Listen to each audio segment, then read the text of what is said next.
Selamat datang kembali di pembahasan mendalam kita. Kali ini kita akan coba bongkar satu gagasan yang penting banget nih. Kemampuan untuk menata ulang cara kita melihat dunia. Atau istilah kerennya, reframing. Iya, betul sekali. Kita akan fokus ke bab 6 dari buku Inside Out yang judulnya aja udah cukup bikin penasaran ya. Reframe, retrain your brain, latih ulang otak Anda. Latih ulang otak ya. Kedengarannya kayak sesuatu yang, wah, berat gitu. Tapi intinya kita mau coba kulik nih gimana caranya menggeser sudut pandang. Dan ini penting, bukan cuma soal mental, tapi katanya juga bisa melibatkan cara kerja otak kita secara neurologis. Bisa jadi kunci buat nemuin inovasi-inovasi baru yang unik. Menarik banget nih, bab ini mulainya nggak langsung teori, tapi malah dari cerita pribadi penulisnya ya, yang cukup jujur gitu. Iya betul. Dia cerita soal masa sulit di pernikahannya kan. Sampai pisah rumah 2 tahun gitu. Wow, 2 tahun. Terus gimana? Nah, di tengah kesulitan itu, dia kayak dapat pencerahan gitu. Dia sadar kalau hal-hal yang dia anggap positif dan negatif dari pasangannya itu, seringkali ya itu-itu juga. Tergantung dia lagi milih liatnya dari kacamata mana, dari bingkai mana. Oh, jadi kayak dua sisi mata uang ya? Bisa dibilang gitu. Dan ini bukan sekedar, ayo berpikir positif yang pasif gitu ya. Bukan. Ini lebih ke tindakan aktif, sadar buat ganti bingkai atau frame yang dia pakai buat memahami situasinya. Jadi kuncinya di kata memilih itu ya. Kita punya pilihan. Persis. Kesadaran kalau kita itu punya pilihan atas bingkai mana yang mau kita pakai, nah itu yang akhirnya nggak cuma bantu dia perbaiki pernikahannya, tapi juga jadi fondasi utama bab ini. Kekuatan untuk memilih perspektif secara sadar. Oke. Coba kita bedah dikit soal memilih bingkai ini. Kata penulisnya kan cara kita memandang sesuatu, si bingkai ini, itu dibentuk sama banyak hal ya. Iya betul. Pengalaman masa lalu kita jelas ngaruh banget. Terus keadaan kita sekarang juga. Bahkan mood kita saat itu pun bisa ikut nentuin bingkai mana yang kepake. Dan seringnya kita nggak sadar ya, bingkai itu udah otomatis aja gitu kepasang, kayak udah permanen. Nah itu dia, seringkali terasa otomatis kayak udah bawaan lahir aja gitu. Tapi poin penting banget yang ditekankan di sini, kita itu sebenarnya punya loh kapasitas buat secara sadar geser bingkai itu. Nggak harus kejebak di satu cara pandang aja. Kemampuan buat geser-geser ini yang nyambung ke inovasi gitu. Tepat, kemampuan buat reframing secara aktif ini yang jadi kayak jembatan penting menuju inovasi. Kayaknya ada cerita bagus tuh buat gambarin gimana geseran kecil aja bisa ngasih dampak gede. Kisahnya Mauricio Estrella, desainer grafis yang lagi, terpuruk banget habis cerai. Iya, betul. Hidupnya lagi berantakan. Terus, ada satu hal sepele tapi ngeselin. Komputernya sering error, minta ganti password melulu. Awalnya mungkin nambah frustrasi ya. Pasti, udah pusing, disuruh ganti password lagi. Tapi dia malah bikin keputusan unik. Gangguan kecil ini, dia jadiin alat perubahan. Dia nggak lihat itu sebagai beban, tapi sebagai kesempatan buat ngingatin diri sendiri tiap hari. Terus, password pertamanya apa? Dia bikin, forgive at her. Maafkan dia, FORGIVE at her. Wow, cuma ngetik itu tiap hari berkali-kali, tapi efeknya gimana? Iya, bayangin aja. Tiap mau login, dia kayak dipaksa nginget buat ganti bingkai pandangnya ke mantan istrinya. Dari mungkin marah, sakit hati, jadi ke arah pengampunan. Dan katanya sih, itu beneran bantu dia bangkit dari depresinya. Luar biasa ya, sesimpel itu tapi bisa ngaruh. Dan nggak berhenti di situ loh, ini yang nunjukin kekuatan reframing yang berkelanjutan. Setelah dia merasa baikan, dia ganti lagi passwordnya. Jadi, quiet at smoking forever. Berhenti merokok selamanya.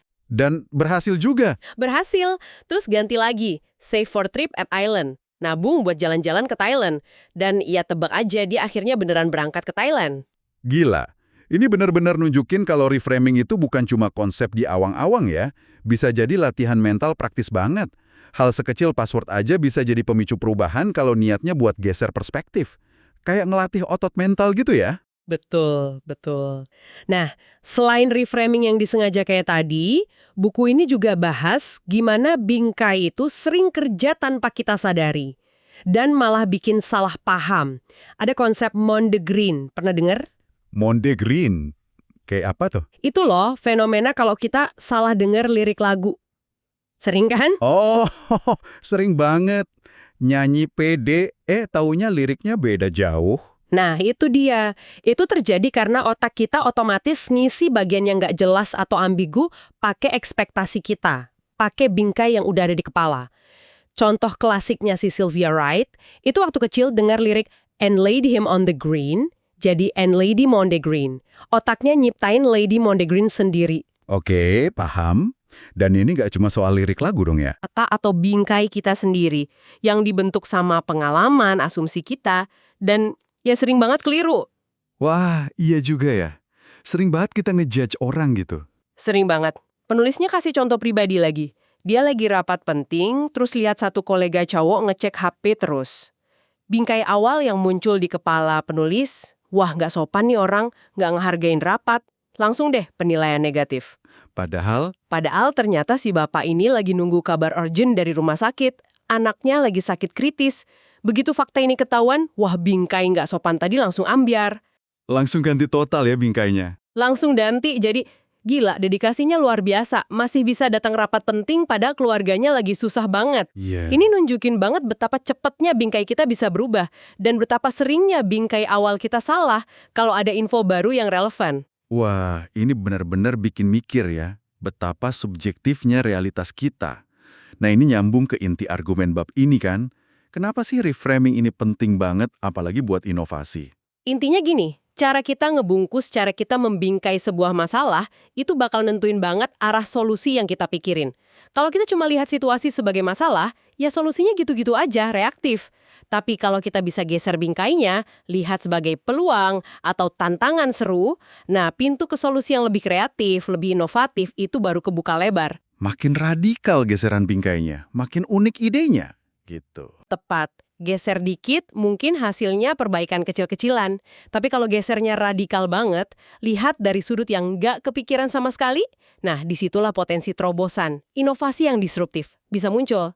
Ada kutipan keren dari ekonom Paul Romer yang dikutip di buku ini. Krisis itu terlalu berharga untuk disia-siakan. Wah, dalam tuh. Biasanya kan kita lihat krisis sebagai musibah. Betul. Tapi Romer dan juga penulis buku ini ngajak kita buat reframing krisis. Jangan cuma dilihat sebagai ancaman, tapi sebagai pemicu perubahan yang kuat. Krisis itu sering maksa kita keluar dari cara pikir lama, ngerusak asumsi-asumsi lama. Nah, itu kan justru membuka ruang buat solusi baru. Ini reframing di level strategis. Ada contohnya nggak di buku? Ada. Contohnya Stanford Technology Ventures Program, STVP. Waktu krisis finansial 2008 itu loh, sumber dana utama mereka dari Silicon Valley kan terancam kering. Bingkai awalnya mungkin, waduh, program kita bahaya nih, harus ngirit. Pasti panik ya. Mungkin awalnya gitu. Tapi tim STVP ini berhasil reframing. Bukannya cuma mikir gimana caranya survive, mereka malah nanya, gimana kalau krisis ini justru kesempatan buat diversifikasi sumber dana kita? Gimana kalau kita bangun hubungan global nggak cuma ngandelin satu tempat? Mereka ubah keterbatasan jadi pendorong buat ekspansi. Dan hasilnya gimana? Strategi pendanaan global yang lahir dari reframing krisis itu ternyata nggak cuma nyelamatin program, tapi malah bikin programnya jadi lebih kuat, lebih tahan banting dalam jangka panjang.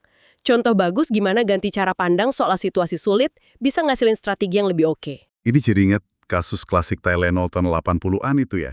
Waktu produknya dicampur sianida sama orang luar, beberapa orang meninggal. Itu kan krisis reputasi gila-gilaan. Bisa aja Tylenol tamat waktu itu. Banget. Bingkai yang paling gampang ya, bencana total, rusak permanen. Tapi Johnson & Johnson, induknya Tylenol, milih bingkai lain.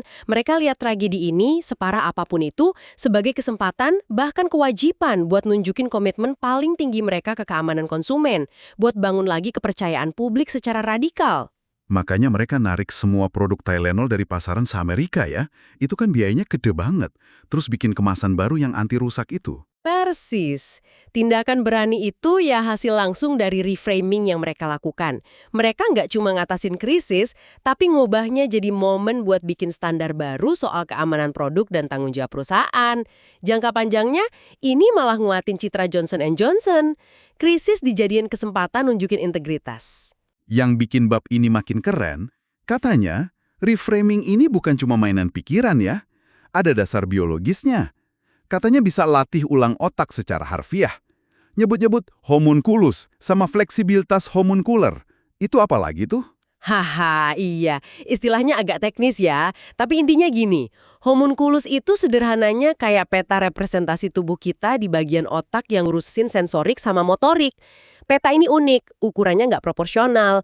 Bagian yang sensitif atau butuh kontrol halus kayak tangan, bibir, itu di petanya digambarin gede banget dibanding punggung atau kaki misalnya. Oke, jadi kayak peta badan di otak. Terus fleksibilitasnya. Nah, ini nyambungnya ke reframing. Fleksibilitas homuncular itu nunjukin kalau peta otak ini tuh nggak kaku, nggak permanen. Dia bisa berubah, bisa adaptasi, tergantung gimana kita pakai badan dan pikiran kita. Ini bukti nyata dari plastisitas otak. Kemampuan otak buat ngatur ulang dirinya sendiri. Jadi otak kita beneran bisa berubah secara fisik, gitu ya? Bukan cuma kiasan mengubah pikiran. Tepat, intinya bukan di detail peta homunculusnya, tapi di fakta kalau peta itu dinamis. Otak kita secara fisik itu menyesuaikan diri sama pengalaman dan fokus kita. Contohnya, orang yang kehilangan penglihatan, area otak visualnya bisa diambil alih fungsinya sama area pendengaran atau sentuhan yang jadi lebih penting. Atau pemain biola, area otak yang ngontrol jari tangan kirinya jadi lebih gede dan detail karena latihan terus. Terus hubungannya sama inovasi dan reframing gimana? Kalau otak bisa berubah secara fisik. Hubungannya kuat banget. Fakta kalau otak kita plastis, bisa adaptasi, itu ngasih dasar neurologis kalau kita emang beneran bisa ngubah cara kita mikir dan lihat dunia. Kalau kita latih terus diri kita buat lihat dari sudut pandang baru, pakai otot mental reframing, kita nggak cuma ubah pola pikir secara konsep, tapi ada potensi kita juga ngebentuk ulang koneksi saraf di otak buat dukung cara pikir yang lebih fleksibel dan inovatif itu. Wah, dalam juga ya implikasinya. Di buku ada contoh soal penelitian pakai virtual reality VR di lab VHIL Stanford ya. Katanya nunjukin sesuatu yang mengejutkan soal adaptasi otak. Iya, penelitian Jeremy Bielenson itu. Mereka nemuin kalau otak manusia itu ternyata cepet banget adaptasinya buat belajar ngontrol bagian tubuh virtual yang nggak nyata sama sekali. Kayak ekor virtual atau lengan ketiga virtual di simulasi VR. Hah, bisa gitu ya? Iya, ini nunjukin lagi betapa plastisnya otak kita ngerespon pengalaman baru bahkan yang cuma buatan. Penulis buku ini sampai nyoba sendiri di kelasnya ya. Mahasiswanya disuruh masuk VR jadi gajah kartun. Terus bisa gerakin belalai virtual pakai kepala. Agak aneh sih kedengarannya. Tapi tujuannya apa tuh? Iya, bukan buat ngelatih jadi gajah beneran sih. Tujuannya buat ngasih pengalaman langsung yang ngeguncang asumsi mereka soal realitas fisik dan kemampuan adaptasi. Setelah ngerasain bisa ngontrol belalai virtual, sesuatu yang di luar kebiasaan, katanya mahasiswanya jadi ngerasa lebih rileks, lebih berani nantang asumsi-asumsi dasar pas balik lagi ngerjain tugas inovasi di dunia nyata. Contohnya pas dikasih tantangan mikir cara keliling dunia tanpa bawa koper sama sekali. Nah, iya. Pengalaman VR yang aneh itu kayaknya bantu ngurangin kekakuan mental mereka. Jadi lebih kebuka sama ide-ide yang sebelumnya mungkin dianggap terlalu gila. Ide-ide apa aja tuh yang muncul dari mereka? Macem-macem sih, dan nunjukin pemikiran yang nggak biasa. Ada yang usul drone pribadi yang ngikutin kita terbang bawa barang. Ada ide printer 3D di tiap tujuan wisata buat nyetak baju atau barang sesuai kebutuhan. Ada juga ide langganan global buat sewa baju di mana aja. Sampai ada ide koper robot yang bisa jalan sendiri ngikutin kita. Kelihatan ya gimana pengalaman yang nantang bingkai realitas bisa micu solusi yang lebih imajinatif. Oke, kita udah bahas pentingnya reframing, contohnya sampai dasar biologisnya. Sekarang, gimana caranya kita ngelatih kemampuan ini? Ada teknik praktisnya nggak? Katanya ada soal mempertanyakan asumsi. Nah, ini teknik dasar banget. Langkahnya simple tapi butuh sadar. Pertama, coba kenali asumsi-asumsi dasar yang sering kita telan gitu aja dalam suatu situasi. Misalnya, industri hotel deh. Asumsinya apa aja sih kalau kita nginep di hotel? Pasti ada resepsionis, check-in out jam tertentu, kamar pribadi, kamar mandi dalam, ada TV, tempat tidur udah rapi, sabun kecil, gitu kan ya? Oke, bagus. Itu asumsi umum. Langkah kedua, tiap asumsi tadi coba dibalik atau diingkari. Gimana kalau nggak ada resepsionis fisik, tapi check-in sendiri pakai app? Gimana kalau check-in out bisa kapan aja, 24 jam? Gimana kalau ada pilihan ruang komunal atau dapur bareng? Gimana kalau nggak ada TV, tapi proyektor? Gimana kalau fokusnya ke koneksi sama komunitas lokal, bukan fasilitas hotel? Wah, iya ya. Dengan ngebalikin asumsi gitu, kita bisa mulai ngebayangin konsep hotel yang beda banget. Tepat. Latihan ini maksa kita keluar dari pola pikir standar dan ngebuka kemungkinan baru yang tadinya ketutup sama asumsi yang nggak kita pertanyakan. Terus teknik kedua, kedengarannya agak aneh nih. Cari solusi terbodoh. Maksudnya gimana nih? Masa sengaja nyari ide bodoh? Hahaha, iya emang aneh kedengerannya, tapi tujuannya strategis. Seringkali asumsi kita yang paling kuat itu justru yang paling nggak kita sadari. Pas kita mikir serius, filter kita otomatis nolak ide yang aneh atau bodoh. Nah, teknik solusi terbodoh ini sengaja minta kita matiin dulu filternya sebentar. Jadi dengan maksa cari ide paling konyol, kita bisa nggak sengaja nabrak batasan asumsi kita sendiri gitu. Bener, ide bodohnya sendiri mungkin nggak kepake. Tapi proses nyarinya itu bisa ngungkap asumsi tersembunyi atau micu lompatan pikiran ke arah yang nggak terduga. Contoh di buku, mahasiswa dikasih tantangan. Gimana caranya keliling dunia tanpa duit sama sekali? Wah, susah tuh. Ide bodohnya apa? Salah satunya ada yang nyeletuk. Dapetin sponsor buat jet pribadi, terus bayar cicilannya ntar kalau udah terkenal. Kan ngaco banget ya. Iya, ngaco. Terus? Tapi ide ngaco ini malah mancing diskusi. Mungkin jet pribadi nggak realistis, tapi gimana soal sponsor? Gimana soal terkenal? Dari situ muncul ide yang lebih masuk akal tapi tetap inovatif. Gimana kalau bikin reality show TV soal mahasiswa nyoba mulai bisnis kecil di berbagai negara buat danain perjalanan mereka, disponsorin perusahaan. Ide awal yang bodoh jadi batu loncatan ke konsep kreatif. Wah, menarik ya. Gimana ngelepasin batasan masuk akal justru bisa buka jalan. Selain teknik latihan, bab ini juga nekenin banget gimana reframing bisa jadi alat buat ngubah tantangan pribadi jadi peluang. Kisah Tristan Walker, pendiri Walker & Company, itu contoh kuat ya. Iya, kisah Tristan Walker ini pas banget. Bertahun-tahun dia ngalamin masalah pribadi yang bikin dia malu dan gak pede. Dia kan pria kulit hitam rambutnya keriting kasar. Kalau cukuran pakai pisau cukur biasa, pasti iritasi parah, muncul benjolan, razor bumps. Produk yang ada waktu itu dia rasa nggak cocok, nggak bagus. Pasti frustrasi banget ya, lama lagi ngalaminnya. Terus, gimana dia bisa lihat itu secara beda? Proses reframingnya nggak instan sih, butuh waktu. Tapi suatu saat dia mulai geser cara pandangnya. Dia nggak lagi lihat razor bumps ini cuma sebagai beban pribadi, dia mulai bingkai ulang jadi peluang bisnis yang gede dan belum ada yang garap serius. Dia sadar dia nggak sendirian, banyak pria lain terutama kulit berwarna yang ngalamin hal sama. Jadi dari masalah pribadi, dia nemu celah pasar gitu. Tepat.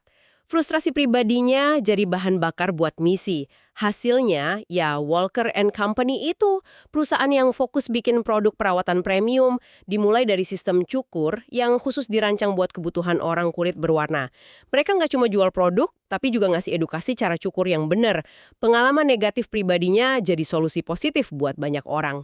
Kisah ini juga ngingetin kalau kadang reframing butuh waktu ya. Kayak butuh diendapkan dulu gitu. Itu poin penting banget. Nggak semua pencerahan atau reframing datang tiba-tiba. Kadang masalah atau ide itu perlu ngendep dulu di kepala kita. Kita mungkin butuh pengalaman lebih, ilmu lebih, atau sekedar jarak emosional biar siap lihat dari sudut pandang yang lebih oke. Sabar sama refleksi itu bagian dari prosesnya juga. Sebelum kita tutup nih, ada satu analogi klasik lagi yang sering dipakai buat nekenin kekuatan perspektif. Cerita dua penjual sepatu itu ya. Ah iya, analogi Benjamin Zander yang efektif banget. Ceritanya kan ada dua sel sepatu dikirim ke daerah terpencil di Afrika awal abad 20 buat lihat potensi pasar. Sales pertama setelah ngamatin kirim telegram ke kantor. Situasi tanpa harapan, stop kiriman. Di sini nggak ada yang pakai sepatu. Pesimis banget ya. Terus sales kedua. Sales kedua ngamatin hal yang sama, tapi telegramnya beda banget. Peluang bisnis luar biasa, kirim semua stok. Mereka semua di sini belum punya sepatu. Situasinya sama persis, tapi kesimpulannya beda 180 derajat. Nah, itu dia inti reframing. Realitasnya mungkin sama, orang nggak pakai sepatu. Tapi bingkai yang dipakai buat nerjemahinnya, masalah versus peluang, nentuin segalanya. Sikapnya, strateginya, hasil potensialnya. Perspektif itu benar-benar segalanya. Oke, jadi kalau kita coba rangkum inti dari bab 6 ini, pesan utamanya apa dong? Pesan utamanya adalah kemampuan kita buat secara sadar mempertanyakan asumsi, melihat tantangan sebagai potensi loncatan, dan aktif geser-geser bingkai perspektif kita. Kemampuan inilah kunci dasar buat membuka potensi inovasi sejati. Inovasi yang bukan cuma perbaikan kecil, tapi solusi yang benar-benar baru dan unik. Kalau ikut kerangka buku ini, reframing itu jembatan penting dalam siklus penemuan, proses dari nemu ide, kreativitas jadi solusi unik yang berdampak, inovasi. Jadi, kesimpulan pembahasan kita hari ini, reframing itu lebih dari sekedar trik mental ya. Ini keterampilan dasar buat inovasi, buat mecahin masalah, bahkan ini cara buat melatih ulang otak kita. Manfaatin plastisitasnya, biar kita bisa lihat kemungkinan baru di situasi yang udah ada. Otak kita bisa berubah, masalah kita pun bisa dilihat dari banyak sisi. Dan ini langsung nyambung ke Anda, para pendengar. Coba deh sekarang pikirin satu tantangan atau situasi dalam hidup atau kerjaan Anda. Bisa proyek yang mandek, hubungan yang alot, rutinitas ngebosenin, apa aja. Kalau udah ketemu, coba deh secara sadar mainin bingkainya. Gimana kalau dilihat dari sudut pandang orang lain? Pesaing Anda, pelanggan Anda, anak kecil, orang dari 100 tahun lagi. Ada nggak perspektif baru, sekecil apapun, yang muncul? Bab ini nunjukin kita punya kapasitas buat milih dan ubah bingkai kita. Kayak Mauricio Estrella dengan passwordnya, atau Tristan Walker dengan masalah pribadinya. Nah, ini jadi bahan renungan nih buat Anda.